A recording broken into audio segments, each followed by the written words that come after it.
And I've sat here listening to both the mover and the second, Honorable Speaker.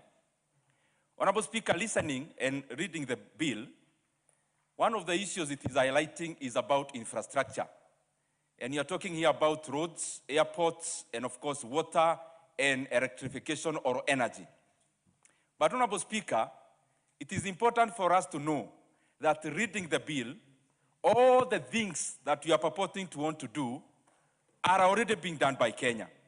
And all the other things in terms of revenue-raising measures that are being put forward, we also do, except one which I'll highlight, Honorable Speaker. Honorable Speaker, since independence, Kenya is a respected economy.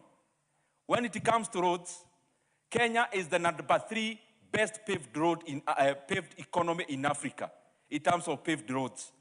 Only second from South Africa and Nigeria, Honorable Speaker. When it comes to energy and electrification, Kenya is actually #2 in the entire Eastern Central Africa and actually #1 in Eastern Africa. And therefore, when it comes to infrastructure, Kenya has always done what it needs to do without the need of introducing a new bill or a new entity with very weak oversight. And therefore, Honorable Speaker, what is it that you are trying to cure or prescribe? Honorable Speaker, our economy is solid out of budget. I was sitting here listening to the contributors and especially the mover and the seconder. And you are here telling Kenyans about how Kenya has not been able to do many things because there was no this kind of bill. But Honorable Speaker, all the development, infrastructural development of our country has always been done and done through the budget. And therefore, when we talk about we need this to build roads, I think we are misleading Kenyans. Kenya has always done this.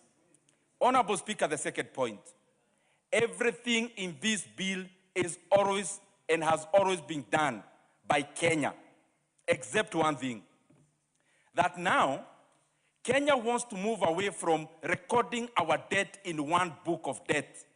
We are now opening another debt book, which we are calling Infrastructure Fund, Honorable Speaker. In the long run, Honorable Speaker, what we are trying to do is not out of the examples that were given. We are trying to do much more like what Ghana did and Senegal did. In fact, Honorable Speaker, the right and correct title of this bill is actually National Illegal Borrowing Fund. Because what we are seeking to do is these fancy words that are being thrown here. One word that I've heard is called crowding in. The second one is called leverage. Honorable Speaker, these are synonyms of borrowing. That we now want to borrow more than we are borrowing. We continue borrowing more in the actual book, but we open a different book, Honorable Speaker, on the side. Honorable Speaker, this is incompetence that we are trying to cover up here, Honorable Speaker. For the work that has not been done for the last 4 years, we want now to create a cover for that incompetence. Honorable Speaker, Kenya is now borrowing 1.25 trillion Kenya shillings a year. We are therefore borrowing 4 billion Kenya shillings every day. The first question should be, because according to PFM Act, we should always borrow for infrastructural development. Where is the 4 billion shillings going to, Honorable Speaker? Honorable Speaker, because I see my time is almost up, let me go to some of the examples that were given. And I was seated here waiting to hear something different from what I've read. What I have heard, Honorable Speaker, is actually, I don't think the mover, especially, understands this bill. Because the example number one I had is Future Fund from Australia. The second one is Mubadala from UAE, Honorable Speaker. And the third one is Temasek. Those three companies are investment companies, Honorable Speaker. They are not infrastructure funds. And that is why when you go to a company like Mubadala, Mubadala is the number one investor, for example. It has invested in companies like Tencent, like Alibaba, and the rest. Honorable Speaker, this is very far. It is the other polar of Mubadala, Temasek, and Future Fund.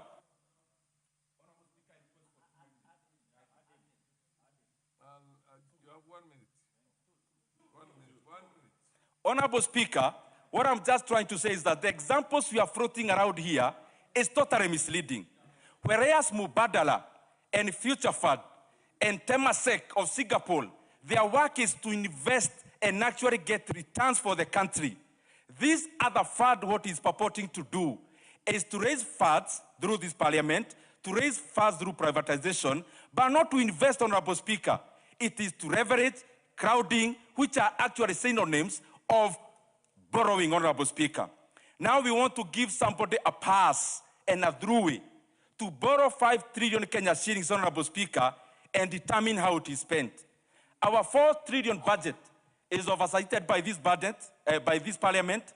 400 billion Kenya shillings in equitable share is oversighted by the National Assembly, by Senate, by 47 county assemblies, and here we are debating on how to hand over 5 trillion Kenya shillings into an individual, Honorable Speaker.